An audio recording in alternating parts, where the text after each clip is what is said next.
Има борбата на жената секојдневно во постигнување на економски бенефит. Да, секако, некако овој блок го започнавме со жената, така и ќе продолжиме, затоа што на 15 октомври се одбележува традиционално Меѓународниот ден на руралната жена, па со нашата соговорничка денеска, односно Билјана Петровска Митревска, проектна менаџерка во Националната федерација на фармери, ќе дознаеме што е она што ќе биде во фокус на овој 15 октомври. Меѓутоа, еве, на почеток ќе започнеме со прашањето кои се главните предизвици со кои се соочуваат руралните жени.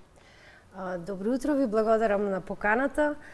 Значи, ние Меѓународниот ден на руралната жена, тоа е празник кој што се одбележува и означен како ден од Обединетите нации во 2008 година, значи со цел да се истакнат проблемите и предизвиците со кои што се соочуваат жените од руралните средини.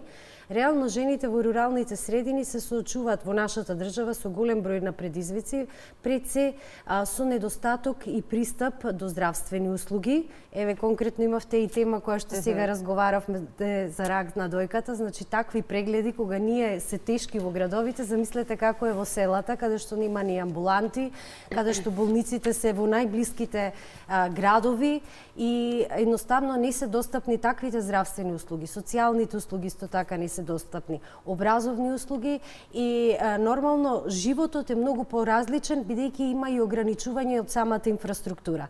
Зборуваме, ние се соочуваме во градот со недостаток на јавен превоз, а воопшто не постои ни меѓуградски превоз во голем број на рурални средини и тоа го отежнува начинот на живот, поготово за маргинализираните групи како ние што ги нарекуваме, тоа се жените, лицата со попречености и младите во руралните средини. Инаку би укажала на неколку податоци кои што покажуваат колку жената е маргинализирана во селата, односно само 5% од имотите кои што се во селата се во собственост на жените. Тоа најголема причина се традиционалните норми кои што се уште ги имаме во руралните средини. Исто така од 70% на неактивни, односно неплатени работници, семејни работници, тоа значи луѓе кои што работат на семејните фарми, работат во своето семејно земјоделско стопанство, но не се платени, 60% паѓаат на жените. Значи, зголемена е улогата на жената во земјоделското стопанство, работи и на фарма, но реално и својата обврска ја има и во домовите, грижа кон децата, грижа кон повозрасни лица, да не зборуваме за мајки кои што имаат и лица со попречености, односно деца со попречености. Навистина се бариерите можеби на изглед изгледаат вака кога ќе ги зборувам како една постојано исто кажување, кое што едноставно кажува дека не се менува нештото реално, а сите овие проблеми само ги напласнати, натежнати во руралните средини ја зголемуваат миграцијата. Значи, миграцијата реално е, да не кажам, 60-70% зголемена од руралните средини и тоа најголем процент паѓа на младите и на жените од руралните средини. Во таа насока, со и самото иселување, ние го губиме едноставно најголемото богатство на Македонија. Сите дојдовме во Скопје да живееме, каде е нашиот регионален развој, каде е нашиот економски развој во внатрешноста на државата, поготово руралните средини. Добра, Билјана, и при ваква состојба, при вакви секојдневни предизвици, кој е вашиот личен мотив? Мотивот на жените, на руралната жена да се бори? Руралната жена да се избори за своето место, за економскиот бенефит, за покачувањето на тие 5%? Да. И само така погодивте на тоа прашање. Јас 20 години можам да кажам дека работам активистички во невладин сектор, конкретно во Федерацијата на фармери. И реално многу е тешко, поготово кај руралните жени, да успееш да ги извадиш од таа комфортна зона во која што живеат, во која што се навикнати. Не живеат, туку се навикнати дека така треба да живеат. И реално морам да кажам дека Националната федерација на фармери направи еден голем исчекор од 5 жени кои што ние ги имавме во мрежата на жени фармери во 2009 година, сега сме 247 жени. Доста се активни и од таа комфортна зона доволно е само, ја покажувам на еден начин методологијата, доволно е да се направат лидери, неколку лидери кои што ќе се појават во руралните средини, кои што ќе ги извлечат и ќе ги натераат на меѓусебна комуникација, размена на информации, на едукација и начин на економско зајакнување. Јас би ги споменала тука 3 жени кои што едноставно стварно се лидерки во руралните средини, тоа е Васка Мојсовска од Неготино, Фросина Ѓоргиевска од Ресен и Вангелина Пармачка од Дебар. Заедно со мене, да ви кажам, во изминатите 10 години успеавме да ја направиме ова мрежа.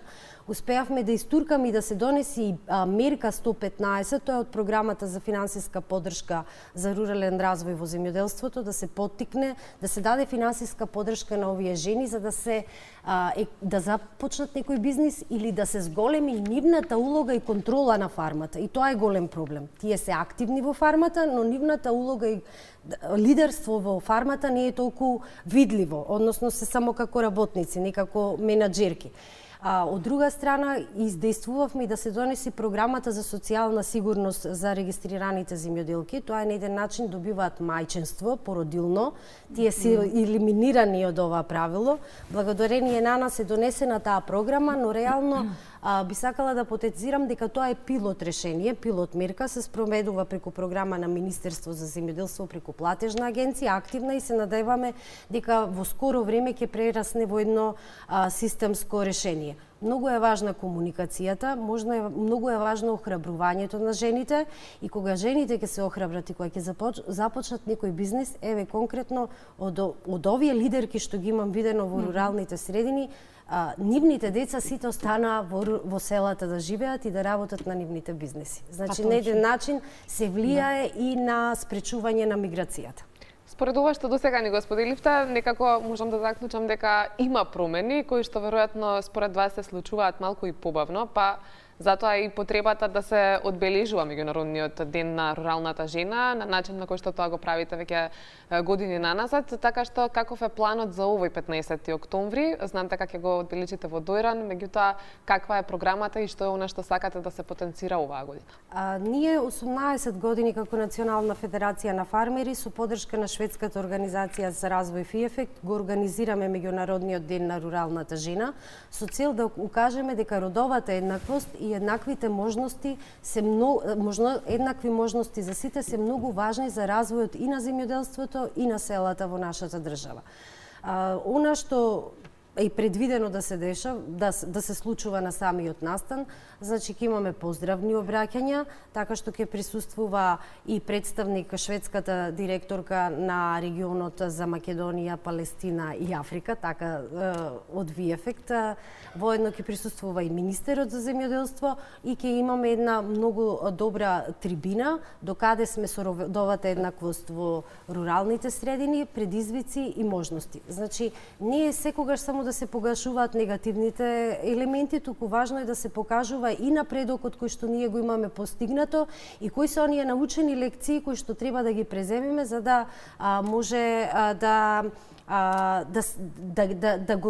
јакне гласот на руралното население, поготово да јакне гласот на руралната жена.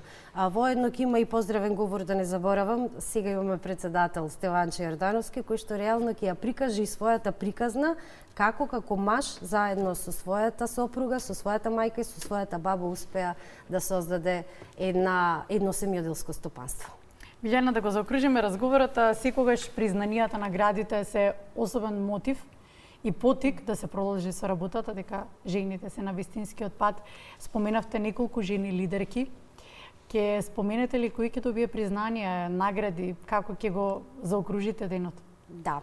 Воедно доделуваме на крајот и благодарници и на невладини организации и на рурални жени кои што се наши членки, така што 5 рурални жени добиваат благодарници за својот придонес кој што го имаат дадено во земјоделството. Тоа се и од операторки за храна, тоа се членки, доста активни активисти, а исто така благодарница ќе дадеме ова година и на Македонската платформа против сиромаштија, кој што исто така е многу активна невладина организација и се бори против сиромаштијата во Македонија, така што тука сме комплементарни во заедничките наши активности и мисии.